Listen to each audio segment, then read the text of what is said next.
ভোগ প্রসাদ বিতরণের ভিডিওটি দেখানো হচ্ছে।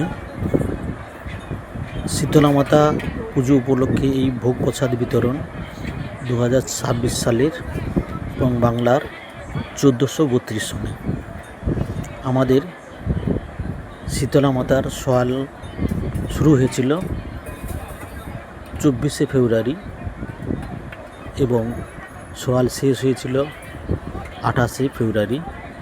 তার পরের দিন ছিল রবিবার। বিগত বছরের ন্যায় এই মঙ্গল থেকে শনি আমাদের সোয়াল হয়, এবারেও সেই হয়েছে এবং তার পরের দিন রবিবার থাকে। এবারে সেটা পড়েছিল 1 মার্চ। এই 1 মার্চে আমরা ভোগ প্রসাদ গ্রামের মধ্যে বিতরণ করেছিলাম। এই ভোগ প্রসাদে এবারে 2026 সালে ছিল আলু ভাজা, ভাত, ডাল, কুমড়ো আলু দিয়ে ঘ্যাঁট, বেগুন শাক দিয়ে শুক্তো। এবারে পটলের দাম অত্যাধিক বেশি হওয়ার জন্য আমরা এবারে আলু এঁচড়ের তরকারি করেছিলাম। না হলে বিগত বছরগুলোতে আমরা পটল আলুর তরকারি করে থাকি। তারপর ছিল আমাদের এই ভোগ প্রসাদে চাটনি ও পায়েস। আমরা কি পরিমাণ শুক্তো দিচ্ছি, কি পরিমাণ ঘ্যাঁট দিচ্ছি, কি পরিমাণ পায়েস দিচ্ছি এবং কি পরিমাণ ভাত দিচ্ছি, এই ভিডিওতে আপনারা দেখতে পাচ্ছেন। আশা করি আপনারা তা দেখে বুঝতে পারলেন, পরিমাণটাও বুঝতে পারলেন। আমরা যে পরিমাণে ঘ্যাঁট দিয়ে থাকি প্রায় 12 জনের মতো সেবা নিতে পারবে। ভাত যে দিয়েছিলাম অন্নপ্রসাদ, প্রায় 5 থেকে 6 জন তা গ্রহণ করতে পারবে। এই দেখুন পায়েসটা একটা মিডিয়াম সাইজের গামলার যে দাবু আছে সেই দাবুর মাপে। আর ঘ্যাঁট দিয়েছি বড় যে দাবু আছে সেই বড় দাবু। ভাত দিয়েছিলাম ওই যে জামের মতো দেখতে পাচ্ছেন বেলা টাইপের, ওটি ভরে। এই দেখুন এটি এঁচড়ে তরকারি দেওয়া হচ্ছে, এটি শুক্তো তরকারি দেওয়া হলো। দেখুন পরিমাণটা। সবাই সাদরে এই প্রসাদ গ্রহণ করেছে। বাড়িতে নিয়ে সবাই বাড়িতে এই ভোগ প্রসাদ গ্রহণ করবে। এটি শুরু আমাদের এই ভোগ প্রসাদ দেওয়ার সময় দুপুরবেলা প্রায় 11টা থেকে শুরু হয়ে যায়, কখনো কখনো একটু আগেও শুরু হয়ে যায়। তো মোটামুটি 12:30টার মধ্যে কমপ্লিট হয়ে যায়। আমাদের কুপন সিস্টেমে দেওয়া হয়। আগে থেকে আমরা একটা মোটামুটি মাপ করে নিয়ে এই প্রসাদ বিতরণ করি।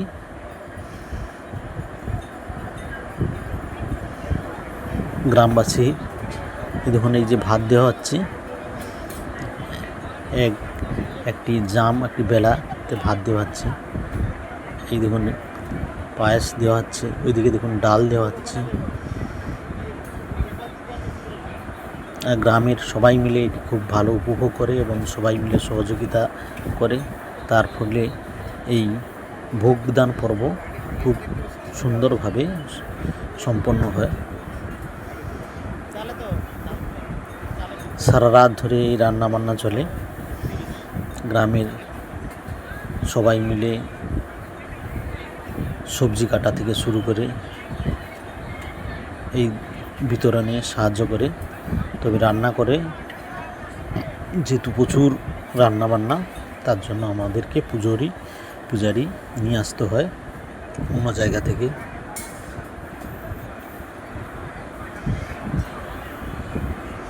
এই কী পরিমাণে রান্না বান্না হয়েছে।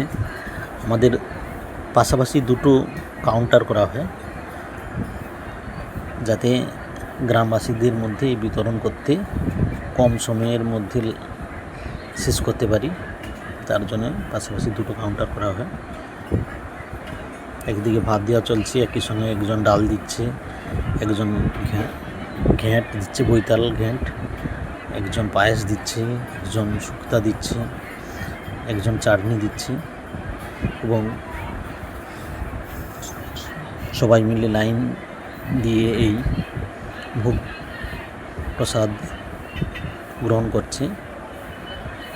এটা আমরা পাঁজরা সিস্টেম বলি, বাড়ি থেকে পাত্র নিয়ে আসতে হয়। তো এই পাত্রতে আমরা এই আমাদের যে মাপনের জিনিসগুলো আছে, এই দাবু, এই যে বিভিন্ন সাইজের ছোট বড় চামচ আছে, দাবু আছে, সেই মাপ করে আমরা এটি বিতরণ করি এবং আগে থেকেই কুপন দেওয়া থাকে। এই কুপন আমরা সংগ্রহ করছি। এই যে আমাদের একজন কুপন ঝুলে আছে, দেখতে পেলেন, হাতে রয়েছে পলিথিনের মধ্যে। মোটামুটি সবাই মিলে এই দিন খুব আনন্দ সহকারে এই শীতলভাগ আমরা গ্রহণ করে থাকি। বিগত বছরও যাতে আমরা আরও ভালো করে এবং সুন্দর করে এটি সংগঠিত করতে পারি, তার জন্য আপনারা অনেক অনেক কমেন্ট করবেন কিভাবে করলে আরও ভালো হয়, কিভাবে এই বিতরণ পর্ব আরও সুষ্ঠুভাবে করা যায়, তার জন্য আপনারা কমেন্ট করবেন। আর এই ভিডিওটি আপনারা আরও বেশি বেশি করে দেখুন এবং আমাদেরকে অনুপ্রাণিত করবেন, যাতে আমরা আগামী দিনে আরও সুন্দরভাবে এই ভোগ প্রসাদ পরিবেশন করতে পারি। যদি আপনাদের মধ্যে আরও নতুন কোনো পদ্ধতি থাকে আমাকে কমেন্ট করে জানাবেন, আমরা অবশ্যই চেষ্টা করব তা অনুসরণ করার জন্য এবং তার সাফল্য কতটা করতে পারি সেটাও আমরা চেষ্টা করব। অনেক অনেক ধন্যবাদ আপনারা এই ভিডিওটি দেখার জন্য। আপনাদেরকে সবাইকে অনেক ধন্যবাদ জানাচ্ছি। ভিডিওটি লাইক এবং শেয়ার করে দেবেন, যাতে আরও অনেক লোক দেখতে পারে এবং তারা বুঝতে পারে আমরা কিভাবে আমাদের গ্রাম কমিটি, আমাদের গ্রামবাসীরা কিভাবে এই ভোগ প্রসাদ আমরা বিগত কয়েক বছরে পরিবেশন করে চলেছি। আপনারা উৎসাহিত করবেন এই ভিডিও দেখে আমাদেরকে। আগেও বলেছি কমেন্ট করবেন, কারণ আপনাদের কমেন্ট আমাদেরকে এই কাজ আরও নতুনভাবে কীভাবে করতে পারবো সেই উদ্যোগটা দিয়ে দেবে।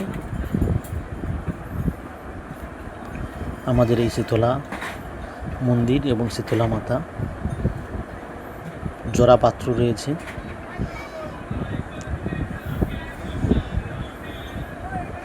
রক্তাবতী। আমি দূর থেকে ভিডিওটি দেখাচ্ছি, দূর থেকে ক্যামেরা করছি, ফলে মায়ের মূর্তি খুব একটা ভালো করে দেখাতে পারলাম না হয়তো।